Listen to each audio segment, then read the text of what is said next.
آئیے ہم مسیح خداوند کے بابرکت، مبارک، پوتر اور قوت بخش نام میں آپ سب کی سلامتی چاہتے ہیں۔ اور سب سے پہلے جو آج ہم بات آپ سے کرنے لگے ہیں، سب سے پہلے ہم اپنے سروں کو جھکائیں گے اور خداوند سے تھوڑی سی قوت مانگیں گے، ایسی قوت جو ہمیں اپنے کلام کا کچھ تھوڑا سا حصہ بیان کرنے کی طاقت عطا کرے۔ سوائیں ہم سب اپنے سروں کو جھکائیں اور اس کی حضوری، اس کے مسح کو محسوس کریں۔ قدوس قدوس قدوس رب الافواج قادر مطلق، ساری کائنات کے ذرے ذرے کے خالق و مالک، آسمان آپ کا تخت اور زمین آپ کے پاؤں تلے کی چوکی ہے، اور آپ کی دولت اور علم اور حکمت کیا ہی عمیق ہے، اور آپ کے فیصلے کس قدر ادراک سے باہر، اور آپ کی راہیں کیا ہی بے نشاں ہیں۔ آپ کا شکر بجا لاتے ہیں کہ آپ نے ہماری زندگیوں، ہمارے اٹھنے بیٹھنے چلنے پھرنے اور ہماری روزمرہ کی بری تکالیف، مصیبت، دکھ، پریشانی اور شیطان کے برے منصوبوں سے بچا کے اپنے ہاتھوں میں محفوظ رکھا۔ پیارے خداوند، اپنے کلام کے گہرے سے گہرے بید ہم پر نازل کیجئے، تاکہ ہم اس جہاں کے ہم شکل نہ بنیں، بلکہ عقل نہیں ہو جانے سے اپنی شکلیں تبدیل کرتے جائیں اور آپ کی نیک اور کامل اور پسندیدہ مرضی کو پورا کرنے والے ٹھہرے۔ پیارے خداوند، آج کا جو آپ کا کلام ہو، جو بھی کوئی بات ہو جو آپ کی مرضی کے مطابق ہو، پیارے خداوند اس میں اپنی طاقت کو، اپنے پاک روح کے مسح کو بھیجیے، تاکہ جو کوئی بھی بات کرے وہ صرف آپ کی مرضی کے مطابق کرے۔ یہ سب کچھ مانگ لیتے ہیں حقیقی بادشاہ کے شہزادے، حقیقی بیٹے ہمارے خداوند یسوع المسیح کے وسیلہ سے، آمین۔ تو آئیے، آپ سمجھتے ہیں کہ جو وقت ابھی چل رہا ہے کیسا مشکل ٹائم ہے، کبھی انسان سوچ بھی نہیں سکتا تھا کہ ایسا بھی وقت آ سکتا ہے۔ آج کا جو انسان ہے وہ اس پرانے انسان سے بہت تیز جدید ٹیکنالوجی میں سب سے آگے انسان ہے، لیکن آپ کو بتانا چاہتا ہوں کہ یہ تیز ترین انسان ایک جٹ میں بیکار ہو گیا۔ میں آپ کو بتانا چاہتا ہوں کہ خدا کی طاقتوں کو محسوس کیجئے اور یہ سمجھیے کہ وہ ہمارے ساتھ ہے، وہ ہر وقت ہر ٹائم ہمارے ساتھ ہے، اور اس کی طاقتوں کو، اس کی حضوری میں جھکنے کو اہم سمجھیے، تو پھر کبھی بھی کوئی پرابلمز نہیں ہو سکتی، کیونکہ انسان کے دل میں ایک خوف ہوتا ہے۔ وہ خوف جب انسان کی زندگی سے ختم ہوتا ہے تو پھر انسان آزاد ہوتا ہے۔ تو خدا کے کلام میں لکھا ہوا ہے کہ خداوند کا خوف دنائی کا شروع ہے۔ وہ خوف خداوند کے لیے ہو جس کی وجہ سے ہمیں عقلیں ملیں اور ہم اس دنیا کے خوف سے بچ سکیں۔ سوائیں آج ہم بائبل میں سے دیکھنے والے ہیں، اگر ہم، آپ کو پتہ ہے تھوڑے دن پہلے ایسٹر گزرا ہے، اور اب جو ڈیٹ آنے والی ہے وہ ہے عید سعود کا دن۔ کون سا دن؟ عید سعود کا دن وہ دن ہے جب خداوند خدا نے اس دنیا سے آسمان پر اٹھائے گئے، زندہ آسمان پر گئے، اس دن کو عید سعود کہا جاتا ہے۔ وہ اس سال میں تقریباً 21 مئی میں جمعہ رات کے دن میں وہ منایا جائے گا، وہ ابھی آنے والا ہے، اور اس کے بعد 31 مئی کو اتوار کا دن ہے، اور وہ دن ہے عید پینتیکوست کا جو منایا جائے گا۔ ان دنوں میں کیا چیزیں درپیش آئیں ان باتوں کو سیکھنے کے لیے جب یسوع مسیح کو صلیب دیا گیا اور وہ آسمان پر گئے، ان دنوں میں جو چیزیں انہوں نے حاصل کی، جن چیزوں سے ان کو فتح ملی، جن چیزوں سے اس کو وہ نام بخشا گیا جو نام سب ناموں سے اعلیٰ ہے، تاکہ ہر ایک گھٹنا اس کے آگے جھکے، چاہے وہ آسمانیوں کا ہو، ہاں وہ زمینیوں کا ہو، ہاں وہ زمین کے نیچے والوں کا ہو۔ اسی میں میرے عزیزو، آج کا کلام ہم دیکھیں گے۔ سب سے پہلے ہم دیکھتے ہیں کہ پیدائش کی کتاب جو پرانے عہد نامہ کی کتاب ہے اور موسیٰ کی معرفت لکھی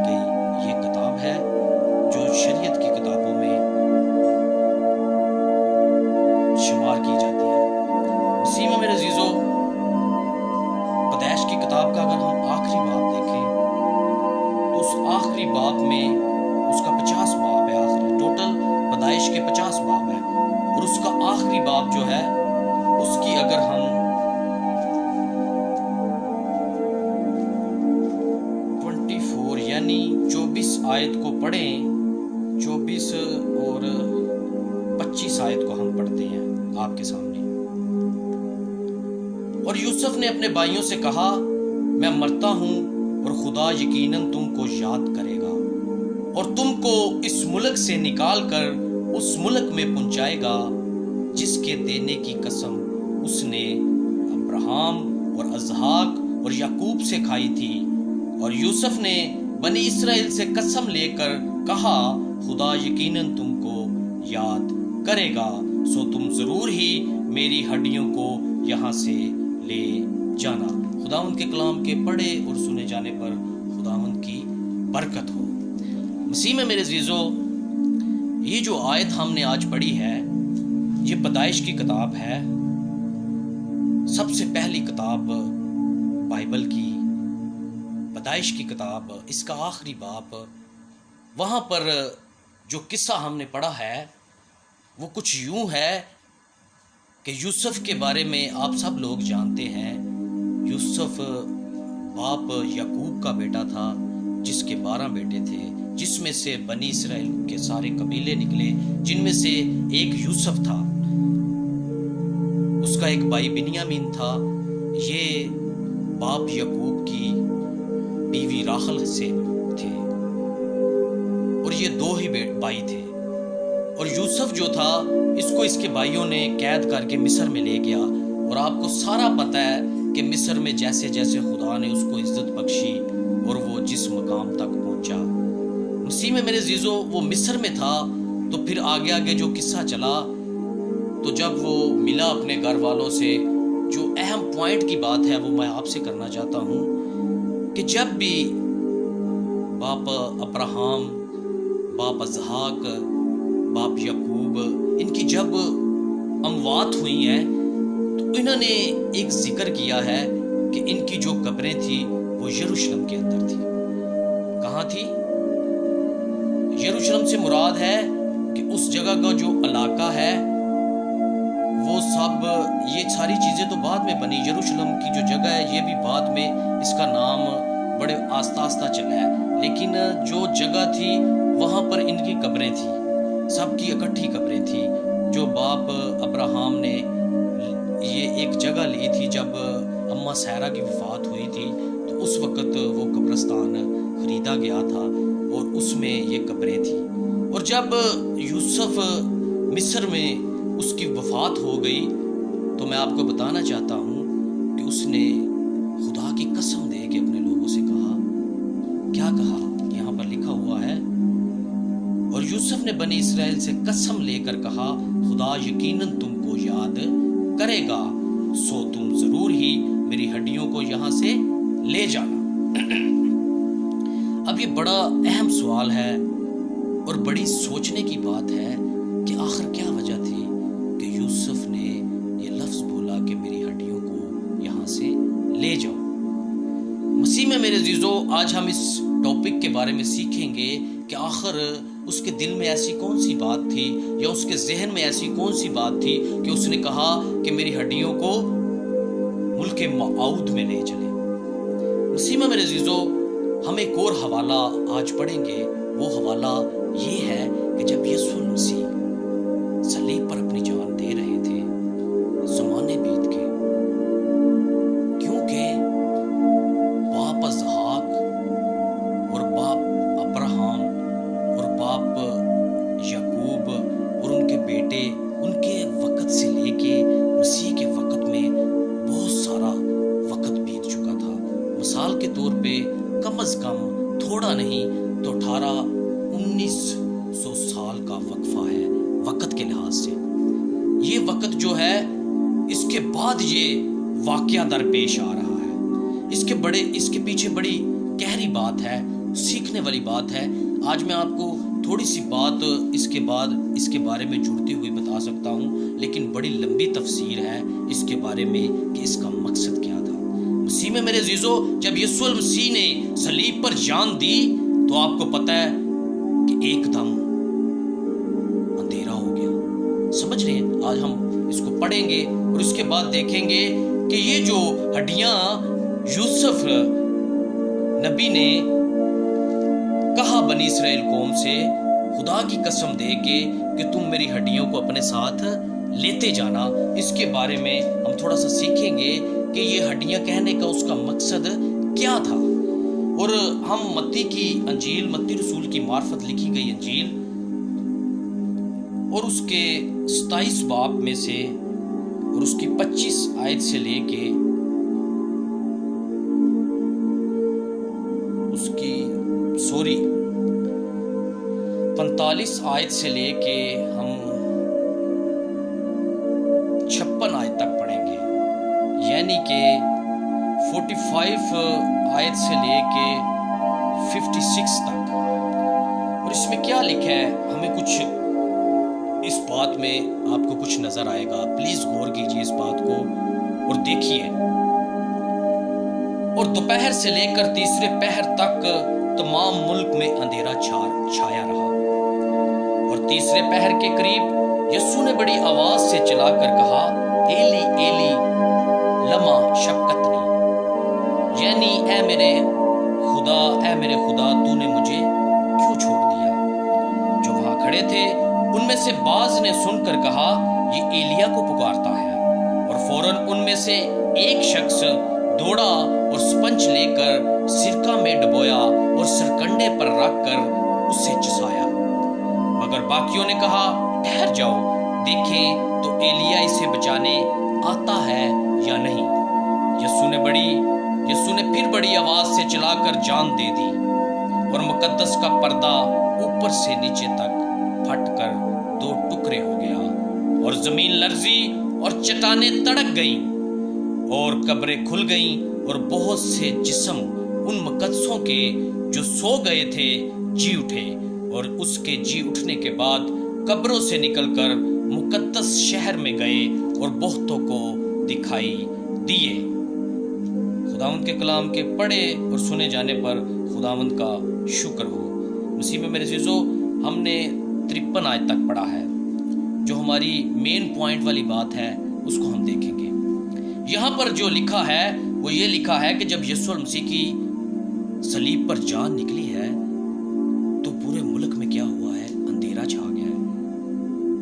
اور یہ دوپہر کا ٹائم تھا اور شام تک اندھیرا رہا، پچھلے پہر تک.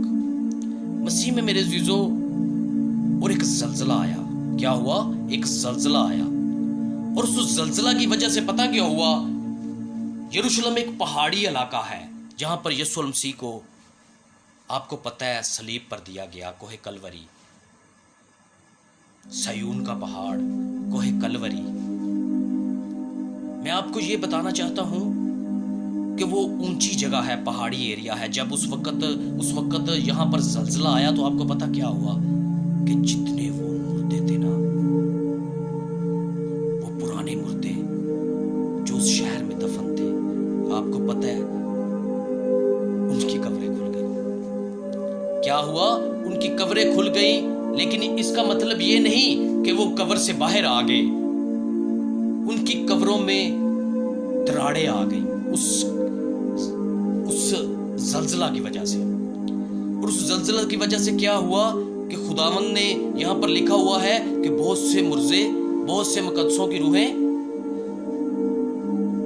اور بہت سے جسم ان مقدسوں کے جو سو گئے تھے جی اٹھے.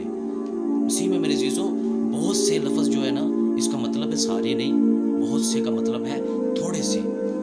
بہت سے ایسے خاص، مکمل، کمپلیٹ نہیں، یعنی کامل لفظ نہیں ہے. اس کا مطلب ہے کہ تھوڑے سے لوگ جی اٹھے. لیکن اس کا یہ بھی مطلب نہیں کہ جی اٹھے اور وہ قبروں سے باہر آ گئے. مسیح میں میرے عزیزو، ایسا تو لکھا ہی نہیں تھا کہ وہ قبروں سے باہر آ گئے. مسیح میں میرے عزیزو، جب آپ کو بتانا چاہتا ہوں کہ جب یسوع مسیح صبح کے ٹائم، رات کے ٹائم زندہ ہوئے، تیسرے پہر میں صبح کے ٹائم، تو آپ کو پتہ ہے بائبل میں لکھا ہوا ہے کہ ایک اور زلزلہ آیا. کیا آیا؟ ایک اور زلزلہ آیا. اور اس زلزلے سے کیا ہوا؟ آپ کو پتہ ہونا چاہیے کہ اس زلزلے سے کیا ہوا. جب یسوع مسیح نے اپنی قبر سے قدم کو باہر رکھا تو کیا ہوا؟ قدم رکھتے ہی وہ زلزلے کی وجہ سے ان قبروں میں جو دراڑیں تھی وہ کھل گئی. وہ کیا ہو گئی؟ زیادہ ہو گئی. تو اس قبروں میں سے مردے کیا ہو گئے؟ باہر آ گئے. لیکن جو پہلا قدم تھا وہ یسوع المسیح کا قدم تھا جو قبر سے باہر رکھا گیا. اس کے بعد دوسرے قدم جو تھے وہ باہر رکھے گئے. مسیح میں میرے عزیزو، مسیح پہلوٹا ہے جی اٹھنے والوں میں سے. اسی لیے تو لکھا ہے کہ وہ پہلوٹا ہے جی اٹھنے والوں میں سے. اور وہ مردے جو میں آپ کو بتانا چاہتا ہوں کہ وہ مقدسوں کی جو روحیں تھی، وہ روحیں کون سی تھی؟ وہ کون سی روحیں تھی جو اس وقت زندہ ہوئیں؟ مسیح میں میرے عزیزو، یہ وہی روحیں تھی جو یہ نبی یوسف کہہ رہا تھا کہ میری ہڈیوں کو وہاں لے جاؤ تاکہ جب یسوع المسیح اپنی جان اس صلیب پر دے، وہ پہلا پھل حاصل کرے تو ہم زندہ ہو جائیں. ہاللیلویہ. وہ مقدسوں کی روحیں، وہ باپ ابراہیم، باپ اسحاق، باپ اسماعیل، اس کے بیٹے، یہ سارے نبیوں کی وہ روحیں تھی، وہ مقدس روحیں وہ تھی جو یسوع المسیح کے ساتھ جی اٹھی.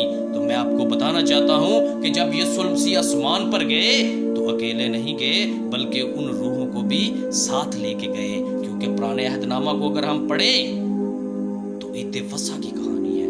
یہ ساری کہانی کیا ہے؟ عید فصح کی کہانی ہے. پرانا عہد نامہ عید فصح کہتا ہے لیکن یہ نیا عہد نامہ یسوع کی قربانی کہتا ہے. میں آپ کو بتانا چاہتا ہوں کہ عید فصح پہ کیا ہوا. جب عید فصح کا نام رکھا گیا، عید فصح کا نام اس لیے رکھا گیا کہ جب بنی اسرائیل قوم کو اس ملک سے جہاں وہ قائد تھے بنی مصر میں، وہاں سے نکال لائے تو ان کے پلوٹوں کو مارا خدا نے. تو کیا ہوا؟ وہاں سے آزاد ہوئے. تو اس یاد میں خدا نے کہا کہ تم عید فصح منایا کرو. میں آپ کو بتانا چاہتا ہوں خدا نے بولا کہ تیرے پلوٹے بھی مجھے چاہیے. لیکن کیا ہوا؟ ایک قبیلہ بنی لاوی، وہ خداوند نے اپنے لیے کیا کیا؟ چن لیا اپنے گھر کے لیے، اپنے لیے کہ یہ صرف میرے لوگ ہوں گے. اور کیا ہوتا تھا کہ جو فصل لگتی تھی اس کا جو پہلا پھل ہوتا تھا، چاہے کوئی بھی چیز ہو، انگور ہو، کوئی بھی چیز ہو، اگر آپ کے پاس جانور ہیں، بھیڑ بکریاں ہیں، اس کا جو پلوٹا تھا وہ خدا کے حضور چڑھایا جاتا تھا. مسیح میں میرے عزیزو، خداوند نے یسوع المسیح نے سارے کام پورے کیے. آپ کو پتہ ہے اس نے کسی جگہ پر کسی چیز کی کمی کو نہیں چھوڑا. اس نے ایک ایک لفظ کو پورا کیا. وہ حقیقی طور پر سب کام کر گیا. اس نے کیا کیا؟ اس نے خدا کے حضور پیش ہو کر کہا کہ یہ میرا پہلا پھل ہے زندہ ہونے والوں میں سے.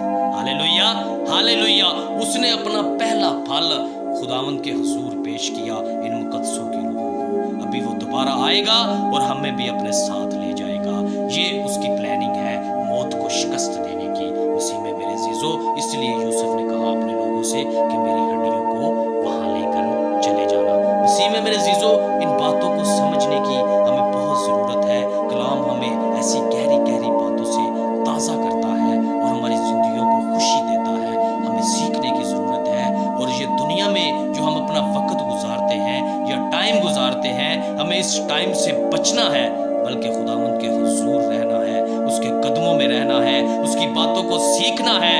تو میں آپ کو بتاؤں، خوشی آئے گی آپ کی زندگی میں، خوف ختم ہوگا آپ کی زندگی میں سے، اطمینان محسوس کرو گے، سکون محسوس کرو گے. خداوند آج کے اس کلام کے وسیلہ سے ہم سب کو برکت